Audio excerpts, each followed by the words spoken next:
ಆ, ಈ ದಿನ ನಾವು ಮಾದಕ ವಸ್ತುಗಳ ಸೇವನೆ ಬಗ್ಗೆ ಮಾತಾಡೋಣ, ಅಥವಾ ಡ್ರಗ್ ಡಿಪೆಂಡೆನ್ಸ್ ಅಥವಾ ಡ್ರಗ್ ಅಡಿಕ್ಟ್ ಅಂತ ಒಂದು ಟಾಪಿಕ್ ಮೇಲೆ. ಈ ಈ ಯುವ ಜನತೆಯಲ್ಲಿ ಈಗ ಹೆಚ್ಚಾಗಿ ನಾವು ಈ ವಸ್ತುಗಳ ಸೇವನೆಯನ್ನು ನಾವು ನೋಡ್ತಾ ಇದ್ದೀವಿ. ಅದರಲ್ಲಿ ನಮ್ಮ ಭಾರತ ಅಂತ ದೇಶ ತಗೊಂಡಾಗ ನಾವು 140 ಕೋಟಿ ಜನ ಏನು ಸಂಖ್ಯೆ ಇದ್ದೀವಿ, ಅದರಲ್ಲಿ 15-20 ಕೋಟಿಯಷ್ಟು ಜನ ಒಂದಲ್ಲ ಒಂದು ಮಾದಕ ವಸ್ತುಗಳಿಗೆ ದಾಸರಾಗಿರ್ತಾರೆ. ಅದರಲ್ಲಿ ಮುಖ್ಯವಾಗಿ ನಾವು ತಂಬಾಕು ಉತ್ಪನ್ನಗಳನ್ನ ನಾವು ಹೆಚ್ಚಾಗಿ ನೋಡ್ತೀವಿ. ಅದಾದ ನಂತರ ಮದ್ಯಪಾನ ಅಂದರೆ ಆಲ್ಕೋಹಾಲು, ಮೂರನೇದು ಗಾಂಜಾ, ಅದಾದ ನಂತರ ಕೊಕೇನು, MDMA, ಬೇರೆ ಬೇರೆ ಬೇರೆ ಡ್ರಗ್ಸ್ಗಳು ಬರ್ತವೆ. ಓಕೆ, ಈಗ ನಾವು ನಮ್ಮ ಒಂದು ಸಮೀಕ್ಷೆ ಹೇಳುತ್ತೆ, ಒಂದು 7.5 ಕೋಟಿ ಜನರಷ್ಟು ಮದ್ಯಪಾನನ ನಮ್ಮ ದೇಶದಲ್ಲಿ ಸೇವನೆ ಮಾಡ್ತಾರೆ ಅಂತ ಹೇಳಿ. ಈ ಮಾದಕ ವಸ್ತುಗಳು ಬಂದ್ಬಿಟ್ಟು 3 ವಿಧಗಳಾಗಿ ನಾವು ನೋಡ್ತೀವಿ. ಒಂದು ಸಾಮಾನ್ಯವಾಗಿ ಜನರಲ್ ಸ್ಟೋರ್ಸಲ್ಲಿ, ಪ್ರಾವಿಷನ್ ಸ್ಟೋರ್ಸಲ್ಲಿ ಸಿಗೋಂಥ ಮಾದಕ ವಸ್ತುಗಳು. ಇನ್ನೊಂದು ಪರ್ಮಿಷನ್ ಇದೆ, ಅವು ವೈನ್ ಸ್ಟೋರಲ್ಲಿ ಅಲ್ಲಿ ಇಲ್ಲಿ ಸಿಗೋಂಥದ್ದು. ಇನ್ನೊಂದು ಅಕ್ರಮವಾಗಿ ಸಾಗಾಣಿಕೆ ಆಗೋಂಥ ಮಾದಕ ವಸ್ತುಗಳು. ಮೊದಲಿಗೆ ನಾವು ಪ್ರಾವಿಷನ್ ಸ್ಟೋರಲ್ಲಿ ಕೆಲವು ವಸ್ತುಗಳನ್ನ ಸಿಗುತ್ತವೆ. ಅವು ನಿಮಗೆ ಹೆಸರುಗಳನ್ನ ನಾನು ಹೇಳೋದಿಲ್ಲ, ಏಕೆಂದರೆ ಕೆಲವರು ಅದನ್ನು ಅರಿತುಕೊಂಡು ಸೇವನೆ ಮಾಡೋದು ಸಂಖ್ಯೆ ಜಾಸ್ತಿ ಇರುತ್ತೆ. ಇದಾದ ನಂತರ ಕೆಲವು ಮೆಡಿಕಲ್ ಶಾಪಲ್ಲಿ ಸಿಗೋಂಥ ಒಂದು ನಿದ್ದೆ ಮಾತ್ರೆಗಳಿರ್ಬೋದು, ಕೆಲವೊಂದು ಆಂಗ್ಸೈಟಿಗೆ ಬಳಸೋಂಥದ್ದು ಇರ್ಬೋದು. ಈ ಥರ ಮಾತ್ರೆಗಳಿಗೆ ಕೆಲವೊಂದು ಸಿರಪ್ ಇರುತ್ತೆ, ಕೆಮ್ಮಿನ ಸಿರಪ್ ಇರ್ಬೋದು, ಕೆಲವರು ಅಡಿಕ್ಷನ್ ಒಳಗಾಗ್ತಾರೆ. ಕೆಲವರು ಹೊಟ್ಟೆ ನೋವು ಅಂತ ಹೋಗ್ತಾರೆ, ಕೆಲವು ಮಾತ್ರೆಗಳನ್ನ ವೈದ್ಯರು ಪ್ರಿಸ್ಕ್ರೈಬ್ ಮಾಡ್ತಾರೆ.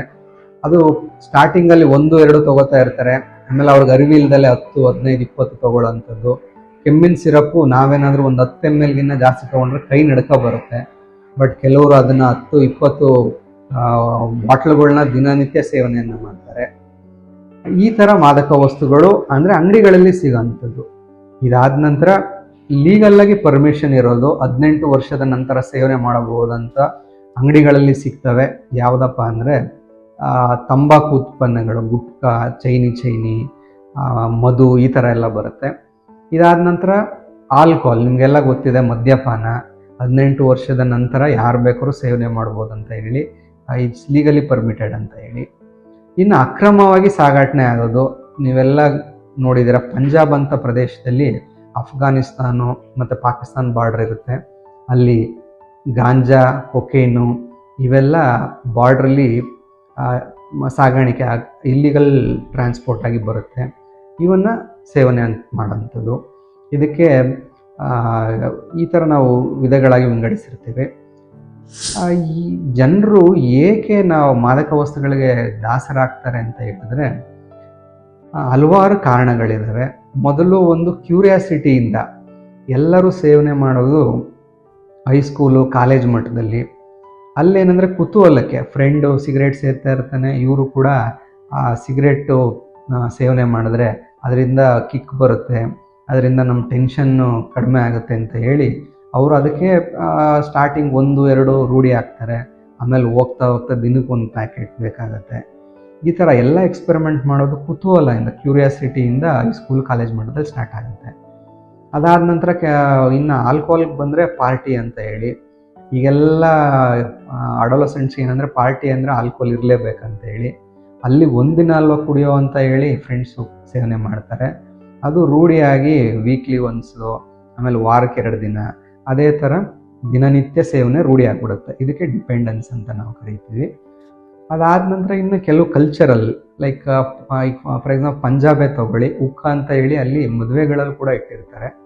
ಅಲ್ಲಿ ಎಲ್ಲರೂ, ಈವನ್ ಫೀಮೇಲ್ಸು, ಮೇಲ್ಸ್ ಎಲ್ಲರೂ ಕೂಡ ಇದನ್ನ ಸೇವನೆ ಮಾಡ್ತಾರೆ. ಅಲ್ಲಿ ಕೂಡ ಅದು ಫಂಕ್ಷನ್ಸ್ಗಳಲ್ಲಿರುತ್ತೆ, ಆಮೇಲೆ ಹೋಗ್ತಾ ರೆಗ್ಯುಲರ್ ಯೂಸ್ ಮಾಡ್ತಾರೆ. ಇದಾದ ನಂತರ ಇನ್ನು ಕೆಲವರು ಪೇಯ್ನ್ ಕಿಲ್ಲರ್ ಅಂತ ಹೇಳಿ ವೈದ್ಯರ ಬಳಿ ಹೋಗ್ತಾರೆ, ಯಾವುದೋ ಒಂದು ಡಾಕ್ಟ್ರು ಇಂಜೆಕ್ಷನ್ ಕೊಡ್ತಾರೆ, ಅದಕ್ಕೆ ಪೇಯ್ನ್ ರಿಲೀಫ್ ಆಗಿಬಿಡುತ್ತೆ. ಜನರು ಏನು ಮಾಡ್ತಾರೆ, ಈ ಇಂಜೆಕ್ಷನ್ ಒಳ್ಳೆ ಇಂಜೆಕ್ಷನ್ ಅಂತ ಹೇಳಿ ಆ ಪ್ರಿಸ್ಕ್ರಿಪ್ಷನ್ ತೊಗೊಂಡು ಮೆಡಿಕಲ್ ಶಾಪ್ಗಳಲ್ಲಿ ಓವರ್ ದಿ ಕೌಂಟರ್ ಹೆಚ್ಚಿಗೆ ಅಮೌಂಟನ್ನು ಕೊಟ್ಟು ಇಂಜೆಕ್ಷನ್ನ ಪಡೀಲಿಕ್ಕೆ ಸ್ಟಾರ್ಟ್ ಮಾಡ್ತಾರೆ. ಮೊದಲು ವಾರಕ್ಕೊಮ್ಮೆ, ತಿಂಗಳಿಗೊಮ್ಮೆ ಈ ರೀತಿ ಇದ್ದವರು ಆಮೇಲೆ ಡೈಲಿ 1, 2, 3 ಈ ಥರ ರೂಢಿ ಆಗಿಬಿಡ್ತಾರೆ. ಆಮೇಲೆ ಹಲವಾರು ಕೆಮ್ಮು ಸಿರಪ್ಪು, ಕಾಫ್ ಸಿರಪ್ಪು, ಮತ್ತು ಮೆಡಿಸಿನ್ಸು, ನಿದ್ದೆ ಮಾತ್ರೆಗಳು, ಹಲವಾರು ಮಾತ್ರೆಗಳಿದ್ದಾವೆ. ಈ ಥರ ರೂಢಿ ಆಗ್ತಾರೆ. ಅದಾದ ನಂತರ ಇನ್ನು ಜಿಮ್ಮಲ್ಲಿ ಕೆಲವೊಂದು ಸ್ಟೀರಾಯ್ಡ್ಸ್ ಇರುತ್ತೆ, ಅದಕ್ಕೆ ಅಡಿಕ್ಷನ್ ಆಗಿಬಿಡ್ತಾರೆ. ಈ ಥರ ಹಲವಾರು ಕ್ಯೂರಿಯಾಸಿಟಿಗಳು ಮತ್ತು ಎಕ್ಸ್ಪೆರಿಮೆಂಟ್ ಮಾಡೋಕ್ಕೆ ಹೋಗಿ, ಆಮೇಲೆ ಹಲವಾರು ಅಥ್ಲೆಟಿಕ್ಸ್ ನೀವೆಲ್ಲ ಕೇಳಿದ್ದೀರಾ, ಡೋಪಾ ಟೆಸ್ಟಲ್ಲಿ ಸಿಕ್ಕಿದ್ರು ಅಂತ ಹೇಳಿ ಹಲವಾರು ಬ್ಯಾಂಡ್ ಡ್ರಗ್ಸ್ ಇದ್ದಾವೆ. ಅವನ್ನ ಇಲ್ಲಿಸಿಟ್ಟಾಗಿ ಮಸಲ್ ಮಾಸ್ ಬಿಲ್ಡ್ ಮಾಡೋಕ್ಕೆ, ನಮಗೇನೋ ಶಕ್ತಿ ಬರುತ್ತೆ ಅಂತ ಹೇಳಿ ಅದನ್ನು ಯೂಸ್ ಮಾಡೋಕ್ಕೆ ಪ್ರಯತ್ನ ಮಾಡ್ತಾರೆ. ಆ ನಿಟ್ಟಿನಲ್ಲಿ ಅಥ್ಲೆಟ್ಸ್ ಜಾಸ್ತಿ ಯೂಸ್ ಮಾಡ್ತಾ ಇರ್ತಾರೆ. ಅವ್ರಿಗೆ ಗೊತ್ತಿಲ್ಲದಂಗೆ ಅದಕ್ಕೆ ಅಡಿಕ್ಷನ್ ಆಗಿಬಿಡ್ತಾರೆ. ಅದಾದ ನಂತರ ಇನ್ನು ಯೋಗಿಗಳು, ಸಾಧು ಸಂತರು ನೀವೆಲ್ಲ ನೋಡಿದ್ದೀರ, ಹಿಮಾಲಯ ಪರ್ವತ ಹೋಗುವಾಗ ಜಮ್ಮು ಕಾಶ್ಮೀರದಲ್ಲಿ ಅಲ್ಲಿ ಎಲ್ಲ ಗಾಂಜಾ ಸೇವನೆ ಮಾಡ್ತಾ ಇರ್ತಾರೆ. ಅಲ್ಲಿ ಹ್ಯಾಲೋಸಿನೇಷನ್ ಅಂತ ಅವ್ರಿಗೆ ಅದೆಲ್ಲ ಸೇವನೆ ಮಾಡಿದಾಗ ಅವ್ರಿಗೆ ಏನೋ ಒಂದು ಅದ್ಭುತ ಅನುಭವ ಆಗುತ್ತೆ.